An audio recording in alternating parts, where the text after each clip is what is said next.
মন্ত্ৰী সঞ্জয় কিষাণে কাৰ পৰা দাবী কৰিছিল ৮৮ লাখ টকা। বিধায়ক বিশ্বজিৎ ফুকনে কাৰ পৰা ল'ব বিচাৰিছিল চাহ বাগিচা। কোনে উদঙালে ভয়ংকৰ তথ্য। বৰ্তমান সময়ত ৰাজনৈতিক মহলত হলকনি তোলা এটা বিশেষ মন্তব্য। মহাপ্ৰবঞ্চক ৰূপে স্বীকৃত হোৱা ৰাজেশ বাজাজৰ এতিয়া মন্তব্যই হলকনি তুলিছে ৰাজ্যৰ বিভিন্ন মহলত। এপেক্স বেংকক প্ৰবঞ্চনা কৰিছিল নেকি ৰাজেশ বাজাজে? হাৰদা কেলেংকাৰীত কিমান টকা লুটিছিল ৰাজেশ বাজাজে? এটা স্যাটেলাইট চেনেলত হোৱা এটা বিশেষ সাক্ষাৎকাৰত এতিয়া বহু তথ্য উদঙাইছে ৰাজেশ বাজাজে। বিভিন্ন তথ্য পাতি লৈ এটা সাক্ষাৎকাৰত বহা ৰাজেশ বাজাজে উদঙাইছে অসমৰ কেইবাগৰাকী মন্ত্ৰীৰ বিভিন্ন চৰিত্ৰ। এপেক্স বেংক সমবায় লিমিটেডৰ সংগঠিত ডিমাণ্ড বিল পাৰ্চেজ কেলেংকাৰীৰ মহাপ্ৰবঞ্চক আৰু সলহায়ক ৰূপে বহু চৰ্চিত তথা বিতৰ্কিত ব্যৱসায়ীজন অজস্ৰ নথিপত্ৰ ফাইল লৈ বহিছিল টিভি পৰ্দাত। তাৰ পাছতে প্ৰত্যাহ্বান জনাইছে বেংকটোৰ অধ্যক্ষ বিশ্বজিৎ ফুকন আৰু পৰিচালন সঞ্চালক ডম্বৰুধৰ হাজৰিকাক। বাগানৰ মালিক তথা ব্যৱসায়ীজনে ওলোটাকৈ ইটোৰ পাছত সিটোৰ ভয়ংকৰ দুৰ্নীতি আৰু কেলেংকাৰীৰ অভিযোগ তুলিছে বিজেপিৰ দুই বিধায়ক বিশ্বজিৎ ফুকন আৰু সঞ্জয় কিষাণৰ বিৰুদ্ধে।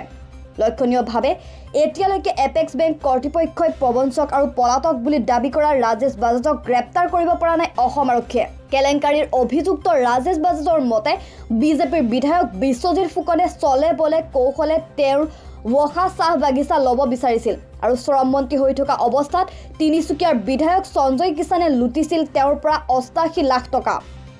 এপেক্স বেংকৰ প্ৰবঞ্চক আখ্যা পোৱা ৰাজেশ বাজাজে ভাবুকি আৰু চক্ৰান্ত কৰি এপেক্স বেংকৰ অধ্যক্ষ বিশ্বজিৎ ফুকনে তেওঁৰ বাগান ল'ব বিচাৰিছিল বুলি দাবী কৰি লগতে কয়, বিশ্বজিৎ ফুকন মোৰ বাগানৰ পিছত লাগি থাকে। মোৰ অত্যন্ত ঘনিষ্ঠ আছিল বিশ্বজিৎ ফুকন। ইয়াৰ পিছত আন এজন শিল সিন্ডিকেটৰ খলনায়ক চৰণজিৎ সিং গান্ধীয়েও এজন প্ৰভাৱশালী নেতাৰ নাম লৈ মোক অসম এৰি যাবলৈ ভাবুকি দি বাগানখন ল'ব বিচাৰিছিল।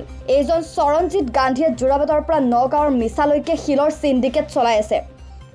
এই পথছোৱাত তেওঁৰ বাহিৰে আন কোনেও শিলৰ কুৱেৰী চলাব পৰা নাই আৰু সকলোৱে চৰণজিৎ গান্ধীৰ পৰাই শিল কিনিবলৈ বাধ্য কৰি আছে। এতিয়া ঘটনাক লৈ সৰব হৈ পৰিছে অসম প্ৰদেশ কংগ্ৰেছ। সংবাদমেল সম্বোধন কৰি অসম প্ৰদেশ কংগ্ৰেছৰ বিষয়ভাৱে এতিয়া উত্থাপন কৰিছে বহুকেইটা অভিযোগ। প্ৰাক্তন মন্ত্ৰী সঞ্জয় কিষাণ এজন ব্যৱসায়ী নাম উল্লেখ কৰিছে আৰু যিজন MD তাৰে MDজনৰ নাম প্ৰত্যক্ষভাৱে জড়িত থকা বুলি তেওঁ কৈছে। লগতে অধ্যক্ষজনৰ কথা কৈছে। অধ্যক্ষজনৰ লগত তেওঁ বুজা পৰা আছে, অধ্যক্ষ বিশ্বজিৎ ফুকনৰ লগত। এতিয়া আমাৰ কথাটো হ'ল যে এই বিষয়টো চৰকাৰে ইমান দিন নহয় কৈ আছিলে। মুখ্যমন্ত্ৰীয়েও বিষয়টো তল পেলাবলৈ এটা অপচেষ্টা চলাই আছিলে। গতিকে ৰাইজক এই কথাখিনি জনাব লাগে যে এপেক্স বেংক কেলেংকাৰীৰ তদন্ত কি হ'ব। কালি যিজন মূল অভিযুক্তজনে ৰাজহুৱা কৰা কথাখিনিত প্ৰাক্তন মন্ত্ৰী বিজেপি দলৰ গুৰুত্বপূৰ্ণ পদবীত থকা সঞ্জয় কিষাণৰ নাম কৈছে। সঞ্জয় কিষাণৰ বিৰুদ্ধে এতিয়া বিজেপি দলে ব্যৱস্থা গ্ৰহণ কৰিব নকৰে। তেওঁ উপঢৌকন লোৱা বুলি ডাইৰেক্ট কৈছে। এজন ব্যৱসায়ীৰ নাম কৈছে গান্ধী বুলি, চৰণজিৎ সিং গান্ধী বুলি। সেই ব্যৱসায়ীজনৰ লগত মন্ত্ৰীৰ কি সম্পৰ্ক আছে? যিটো গুৰুতৰ অভিযোগ উত্থাপন কৰিছে যে 9 মাইলৰ পৰা জাগিৰোডলৈকে তেওঁ শিলৰ ব্যৱসায় কৰে, কয়লা চিণ্ডিকেটৰ লগত জড়িত। এই বিষয়বিলাক যে এজন ব্যৱসায়ীয়ে উত্থাপন কৰিছে, ইয়াৰ বিৰুদ্ধে চৰকাৰে ব্যৱস্থা গ্ৰহণ কৰিব নকৰে। বিশেষকৈ এপেক্স বেংকৰ অধ্যক্ষ বিশ্বজিৎ ফুকন আৰু মন্ত্ৰী সঞ্জয় কিষাণৰ নাম উত্থাপন হৈছে। এই ক্ষেত্ৰত বিজেপি দলৰ স্থিতি কি হ'ব সেই বিষয়ে আমি জানিব বিচাৰিছোঁ। আৰু গোটেই বিষয়টো এপেক্স বেংকৰ যিটো কেলেংকাৰী, এইটো জাতীয় অনুষ্ঠান এটা আপোনালোকে জানে। অসমৰ মানুহৰ গাঁঠিৰ ধনেৰে গঢ় লোৱা এটা অনুষ্ঠান সমবায় বেংক। আৰু এই সমবায় বেংকটো শক্তিশালী কৰাৰ ক্ষেত্ৰত মুখ্যমন্ত্ৰী তৰুণ গগৈৰ যথেষ্টখিনি অৱদান আছিলে, অৰিহণা আছিলে। গতিকে এতিয়া কংগ্ৰেছৰ দিনত ঠন ধৰি উঠা এই বেংকটো এওঁলোকে শেষ কৰিব বিচাৰিছে। বেংকলৈ যদি এতিয়া বেংকটো যদি বেয়া অৱস্থা হয় তাৰ বাবে দায়ী হ'ব সেই সময়ৰ অধ্যক্ষ তথা বৰ্তমানৰ মুখ্যমন্ত্ৰী হিমন্ত বিশ্ব শৰ্মা আৰু তেওঁৰ লগত জড়িত বিষয়াসকল। গতিকে আমি এই বেংকটোৰ তদন্তৰ স্বাৰ্থত আমি যিজন MD শইকীয়া তেখেতক ইমিডিয়েটলি খুব তাৎক্ষণিকভাৱে আমি তেখেতক নিলম্বন কৰাটো বিচাৰিছোঁ, যেনে প্ৰকৃত তদন্তৰ স্বাৰ্থত। বিশ্বজিৎ ফুকনে এপেক্স বেংকৰ প্ৰবঞ্চক বুলি অভিহিত কৰা ৰাজেশ বাজাজে তিনিচুকীয়াৰ বিজেপিৰ বিধায়ক তথা শ্ৰম মন্ত্ৰী সঞ্জয় কিষাণৰ বিৰুদ্ধেও তুলিছিল ভয়ংকৰ অভিযোগ। বাজাজে কৈছিল, মোৰ পৰা সঞ্জয় কিষাণে 2 কোটি টকা বিচাৰিছিল আৰু মই 88 লাখ টকা দিছিলোঁ। কিন্তু শ্ৰম মন্ত্ৰী হৈ থাকোঁতে সঞ্জয় কিষাণে মোৰ পৰা টকাও খালে আৰু মোৰ কামো নিদিলে। মই মুখ্যমন্ত্ৰীক হোৱাটছএপ যোগে সঞ্জয় কিষাণে 88 লাখ টকা লৈ কাম নিদিয়াৰ কথা জনাইছিলোঁ। মই ভাবোঁ যে মোৰ টকা হোৱাৰ বাবে সঞ্জয় কিষাণৰ মন্ত্ৰিত্ব গ'ল। এনে মানুহৰ মন্ত্ৰিত্বত যাবও লাগে। সঞ্জয় কিষাণে মোৰ পৰা টকা লোৱাৰ প্ৰমাণ মোৰ হাতত আছে। ক্ষমতাৰ অপপ্ৰয়োগ কৰি সঞ্জয় কিষাণে মোৰ বাগান এটাচমেণ্ট কৰিলে। মোৰ বাগান ল'বলৈ বিশ্বজিৎ ফুকন সঞ্জয় কিষাণ লগ হৈ গ'ল। সঞ্জয় কিষাণক দিয়া টকা বিচাৰি মই হোৱাটছএপত তেওঁক 200টামান মেছেজ দিছে যদিও তেওঁ কোনো উত্তৰ দিয়া নাই। এতিয়া বিশ্বজিৎ ফুকনে মোক চিনি নাপায় বুলি ক'ব খোজে। তেওঁ আৰু মোৰ ঘনিষ্ঠ কিমান আছিল সেয়া সবিস্তাৰে ক'বলৈ হ'লে কেইবাটাও দিন লাগিব। আনহাতে বিধায়ক সঞ্জয় কিষাণে ৰাজেশ বাজাজৰ অভিযোগক অস্বীকাৰ কৰি এটা পৰ্টেল যোগে তেওঁৰ মন্তব্য প্ৰকাশ কৰিছে। ৰাজেশ বাজাৰৰ এই ভাষ্যক মই সম্পূৰ্ণভাৱে ইয়াত মই গৰিহণা দিছোঁ, খণ্ডন কৰিছোঁ। ৰাজেশ বাজাজ এনেকে এজন ব্যক্তি, আচলতে তেওঁ যোৱা নিৰ্বাচনৰ সময়ত আমাৰ উখা চাহ বাগিচা আৰু আপোনাৰ জামুগুৰি চাহ বাগিচা, এই দুখন চাহ বাগিচাৰ শ্ৰমিকসকলক অন্ধকাৰত ৰাখি পেলাই তেওঁ অসমৰ পৰাই পলায়ন কৰিছিল। আৰু য'ত নেকি হাজাৰ হাজাৰ চাহ শ্ৰমিকে তেওঁলোকে দৰমহাৰ পৰা বঞ্চিত হৈছিল, তেওঁলোকে ৰাচনৰ পৰা বঞ্চিত হৈছিল, খোৱা বোৱাৰ পৰা বঞ্চিত হৈছিল। এটা ভয়াৱহ পৰিস্থিতি আমাৰ দুখন উখা চাহ বাগিচা আৰু জামুগুৰি চাহ বাগিচাক তেওঁ এৰি থৈ পেলাই গৈছিল। আৰু উক্ত সময়ত আমাৰ লোকসভাৰ নিৰ্বাচনৰ পৰিৱেশ চলি আছিলে, নিৰ্বাচনৰ সময় আছিলে। আৰু উক্ত সময়তে তেওঁ এনেধৰণৰ এটা পৰিস্থিতি দুখন চাহ বাগিচাত কৰাৰ কাৰণে আমি যথেষ্ট বিপাঙত পৰিছিলোঁ। শ্ৰমিক ৰাইজ যথেষ্ট কষ্ট ভোগ কৰিবলগীয়া হৈছিল।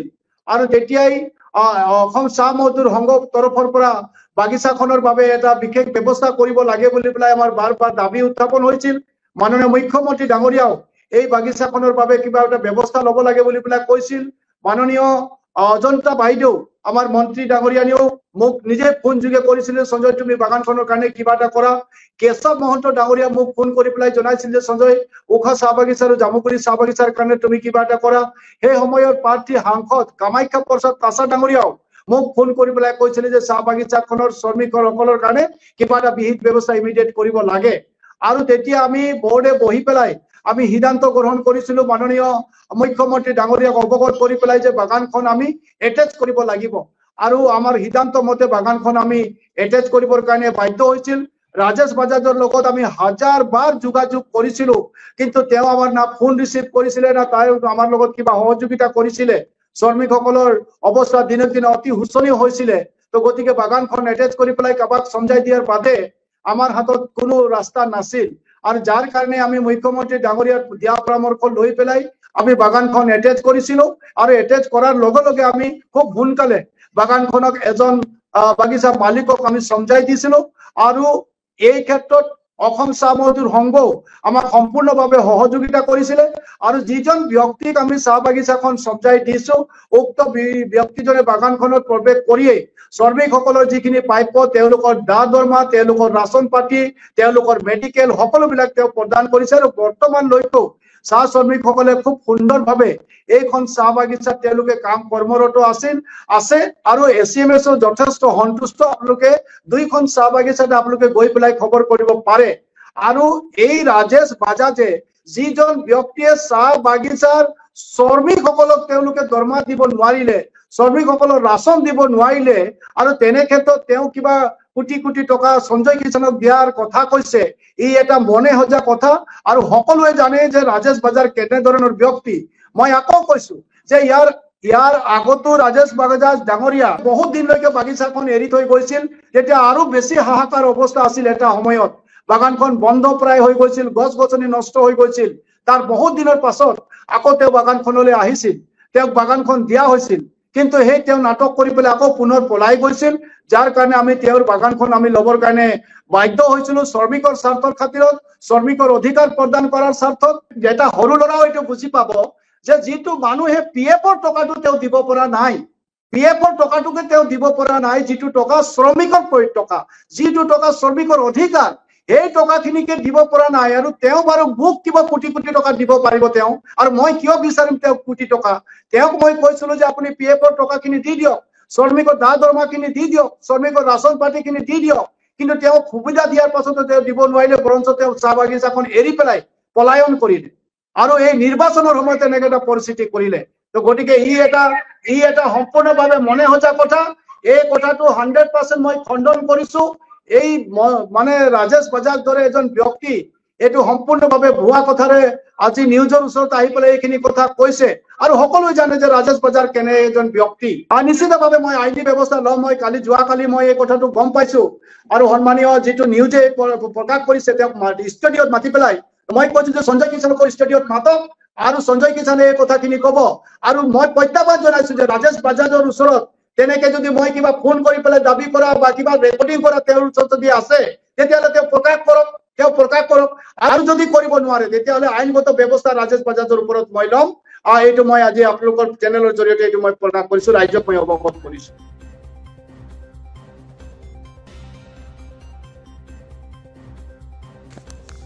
নিউজ ডেস্ক ৰিপৰ্ট, লেংডন বাতৰি।